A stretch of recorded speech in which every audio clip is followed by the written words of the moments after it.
right, hello and welcome into another Friday. You know what that means. It is time to go over all of the headlines that came out of the NFC North division this week. It is time for Weekly North News.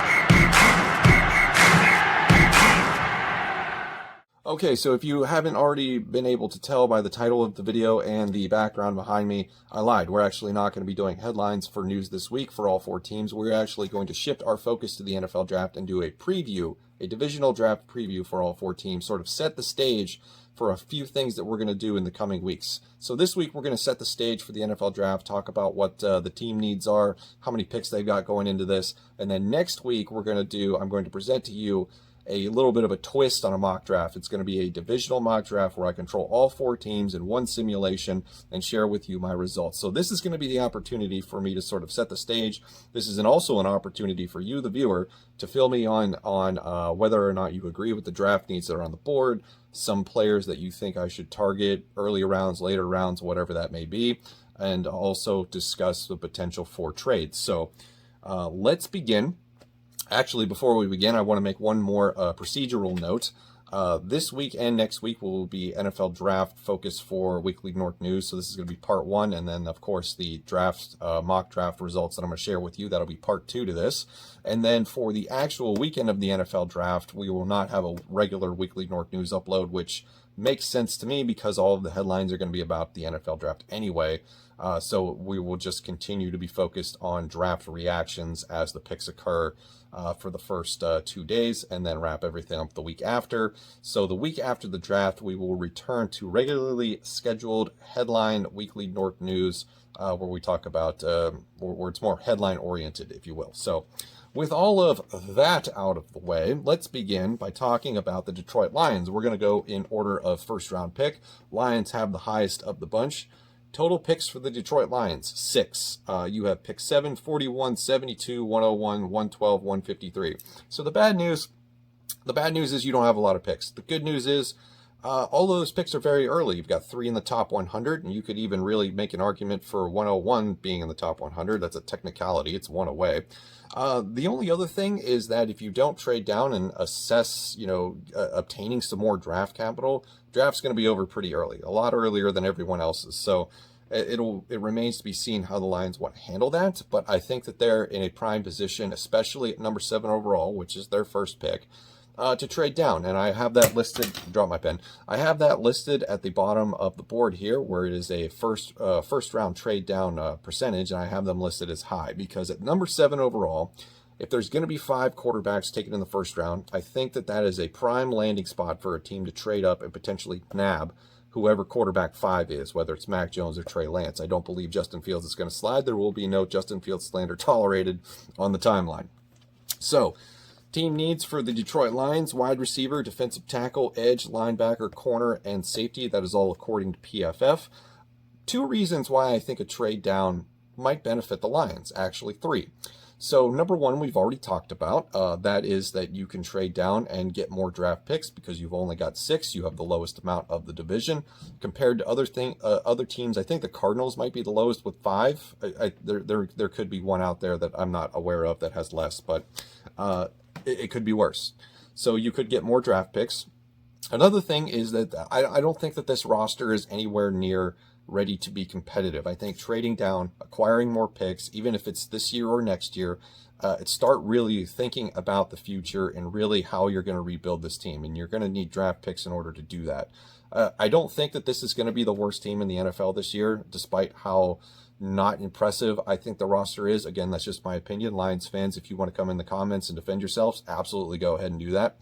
I think the worst team is going to be the Lions from just an outside perspective, or not the Lions, I'm sorry. I think the worst team is going to be the Texans from an outside perspective because they've got some things going on, and that roster is weird over in Houston.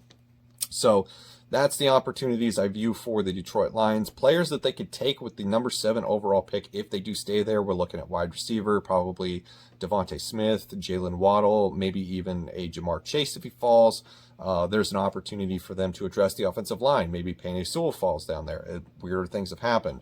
I think if the Lions trade back, they'll be doing themselves a benefit because they can acquire more picks, they can build their roster, and they can still address needs with some very serious talent, especially in the first round. You don't have to trade down very far. You could get a wide receiver like Rashad Bateman. Christian Barmore, you could get him later in the first. Jeremiah Owusu-Koramoah, if linebacker is your target. Plenty of edge rushers to be had later in the first round. Same thing with corner. Safety, I wouldn't even consider in the top 20 this year. So Lions, you're in a prime position to trade down and acquire more picks if that is something that you'd be interested in. Moving on to the Minnesota Vikings, we've talked a lot about them on this channel, of course. 11 total draft picks this year, 14, 78, 90, 119, 125, 134, 143, 157, 168, 199, 223. My gosh, that's a lot of draft picks after round 3. We have no draft picks in round 2. That is something Rick Spielman is going to have to address. Our first pick overall is 14. Team needs, according to PFF, offensive tackle, guard, safety, quarterback. I added on wide receiver and edge, in my personal opinion, because wide receiver 3 still needs to be addressed. And I think Stephen Weatherly is not good enough to be a starter opposite of Danielle Hunter. We could definitely improve that position. So, as far as trading down from the first overall pick, I have that rated as a medium to high percentage chance of occurring. Number 1, because the Vikings like to trade down under Rick Spielman. They've done it a lot. And number 2, we don't have a second round pick, and the only way we're going to be able to do that is to trade down and hopefully convince another team. I would like it to be as high as possible, but I think given our draft position, we'd be looking at probably a middle or late second round pick, depending on who the Vikings swap with, if they decide to do so at all. Players they could potentially look at 14 overall if they decide to stay there. We've gone over them already, but we'll go ahead and reiterate that once again for anybody who's new here. Elijah Vera-Tucker, Christian Darrisaw, obviously any of the top tier offensive tackles like Rashawn Slater and Christian Darrisaw. Kwity Paye has been mentioned a number of times. Christian Barmore has been mentioned a number of times. We've speculated about how if one of the big name wide receivers like Jalen Waddle or Devontae Smith fall to 14 overall, that would be an interesting opportunity. It just sucks that we don't run 3 wide receiver sets unless we absolutely have to. So as far as the Minnesota Vikings go for this preview, I think we are all here aware of in this little channels community, if you will, about team needs and what we want to do, but still leave me your suggestions below. Moving on to the Chicago Bears, they have 8 total picks in this draft, 20, 52, 83, 164, 204, 205, 221, and 228. A lot of late picks, but they do have 3 in the top 100, so that is what they got going for them. First pick is 20 overall, and they are kind of in no man's land, in my opinion, because the glaring need is quarterback, right? You're going into the season with a 1-year deal for your starter that is Andy Dalton. That doesn't really inspire confidence. You got to figure that Matt Nagy's seat is getting pretty warm, and you also got to figure that Ryan Pace's seat is getting pretty warm. Do they trade up for a quarterback? I don't know. Why? In my personal opinion, no. I don't see why you would do that, because the only quarterbacks that you're likely going to be able to target are going to be quarterback 4 or quarterback 5. Whoever that is in your rankings, that's debatable. Why go for quarterback 4 or 5, surrender draft capital to do that when you can sit tight, let the board fall to you, and take offensive tackle 3, wide receiver 4, Rashad Bateman, I think would be more help to you this year than a Mac Jones would be. Plus, you've still got Nick Foles on the roster, and he's chewing up a lot of the salary cap, so he's your backup quarterback by default.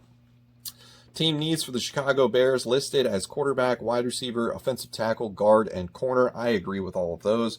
Trade down percentage for the first round pick at 20 overall, I have that rated as low. I don't think that they're going to do that. Yeah, they have 8 picks. They could probably use more, but at the same time, I think they need to start hitting on some of these first and second round talents. Maybe they trade up in the second round to go get a Kyle Trask or a Kellen Mond or something like that, but I think their first round pick needs to be used on something that can give them a return this year. That is just my opinion. Finally, we wrap things up with the Green Bay Packers. Total of 10 picks in this year's draft, second only to the Vikings 11. They will be picking 29, 62, 92, 135, 142, 173, 178, 214, 220, 256. So their picks are spread out all over the board, but they do have 3 in the top 100. Their first pick is 29 overall. Team needs are listed as wide receiver, a linebacker, corner, and I added offensive tackle just because I think that they could do better depth-wise there. Trade down percentage is low. I don't really see any point in them trading out of this pick. They can pretty much have whoever they want, unless they get a package that is significantly nice for them, maybe to set them up next year, like somebody else's second or third round pick next year, because they're pretty decently set this year. I think they even got enough ammo they could trade up. So I wouldn't be surprised if the Packers trade up. They identify somebody that they really like, they go after them. Players that they could potentially target at 29 overall, tough to say, but if you're looking at wide receiver, maybe a Rondale Moore, Kadarius Toney, Terrace Marshall. Linebackers, I don't really know if I would want to at 29. Maybe Nick Bolton, depends on how much you like him. If Zaven Collins falls in the draft, which he could potentially will, that's an interesting candidate. Corner, I think you could go after Greg Newsome, Asante Samuel Jr. Yeah, I would be pretty happy with either of those two at the end of the first round, depending on what else happens.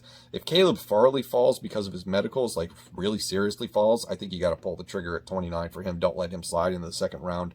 And then for offensive tackle, you could go Sam Cosmi, Liam Eichenberg. Just really depends on how many offensive tackles are taken before we get to 29, because remember, I think you got to look at positional value. If you're going for offensive tackle 6 and corner 2 is on the board, go for corner 2 and then get your offensive tackle later. Don't go on a positional run just because suddenly resources are getting scarce. So that is going to do it. That will set the stage for the NFC North draft preview. Next week, we will have the results of my divisional mock draft. It's just a weird little twist. I'm trying to do something different, and hopefully it works out. So I will command the general manager war rooms for all 4 teams next week, and I will show you the results. So you can leave down in the comments below whether you're a fan of any of these 4 teams, suggestions, hints, things that you would like to see them do, things you don't want them to do. I mean, if you're a Packers fan, do you want a skill position player finally for Aaron Rodgers in the first round? Is that something you would want? Do you want defense? Let me know what your thoughts are, and I will present to you the mock draft next Friday. So thank you all very much for watching. I will see you in the next one.